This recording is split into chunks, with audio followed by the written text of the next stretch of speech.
Hi, my name is Marcus, the physio. So I'm just trying to share what I do on a day-to-day basis, and more importantly, what is the thinking process behind each and every patient. I recently met a lady complaining of left-sided foot pain around here.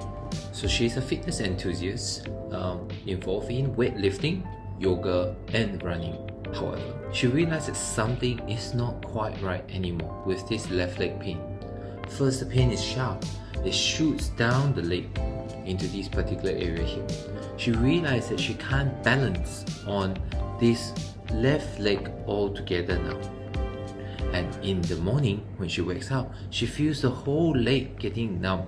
So the million-dollar question here is, what is going on? Does she need an MRI? When a patient comes to us, it is very important for me to get the whole picture. I do know it takes up a fair bit of time, but I'd rather set it right up front before I drag on for another 6 months and you're not improving. So I need to know things such as chronological order. When, what, how did it develop? Different areas of pain. Are they all coming from one same source of pain?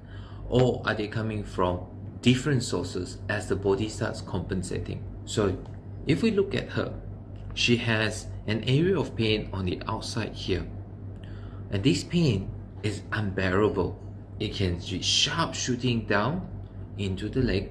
It happens at random times and she finds that it's very unpleasant. She presses on it, she can't really find the area, but massaging it seems to relieve a little bit of the symptoms. So in this scenario, I need to think a little bit more. One, does she have a nerve irritation, which is coming from the S1 nerve root? So where does S1 nerve root sit? We go up to the back, we remove the skin, some of the muscles, and we're looking at the nerves as it exits out here. So that's your L5 and that's your tailbone.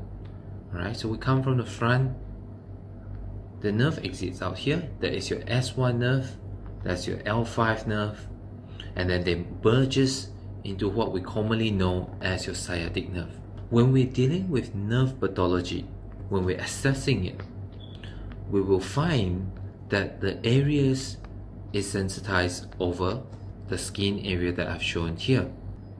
The next thing we also find was that when I check the muscle that this nerve supplies to in this scenario is your hamstrings and your calves. So as you notice, her calves here is generally a little bit less size as compared to here.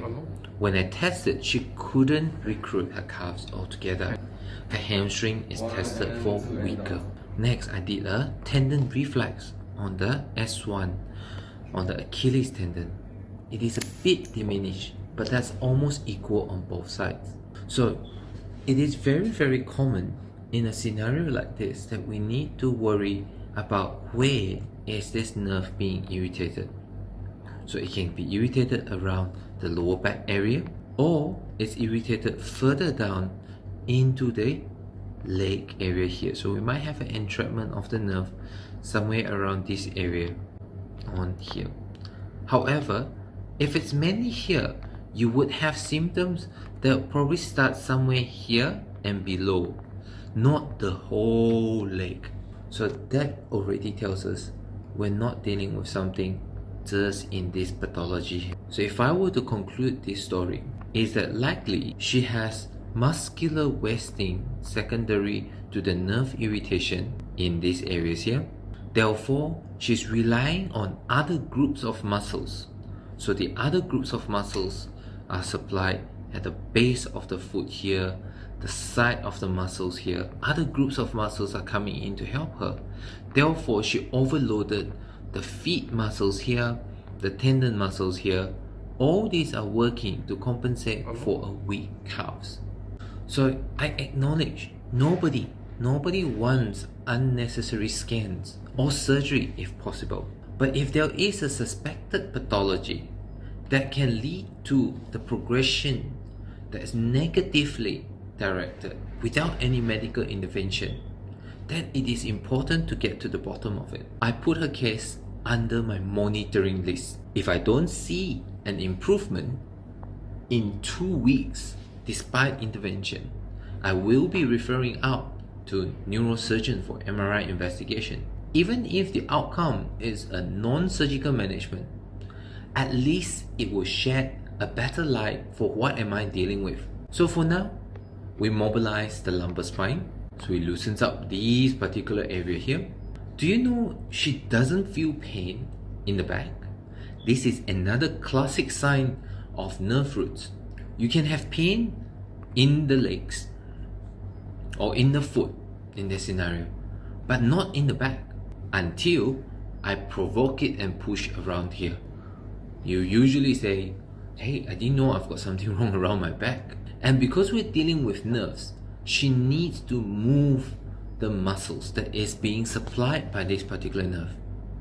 So it is not our 5 reps, 5 sets strengthening protocol, because we're dealing with an irritation over some nerve issues. So it's a lot of mind conscious effort in using these calves again, right? Without actually the compensation where she's using the best of her foot muscles here. And surprisingly, she finds this very tiring just to point her toes down. And that's good because it's a mental effort, right? That's the intensity we need to get with all this neurological rehabilitation. So to conclude, this case is still in progress. I need to get the message out there that the right diagnosis is important and don't drag it out too long if you don't feel right.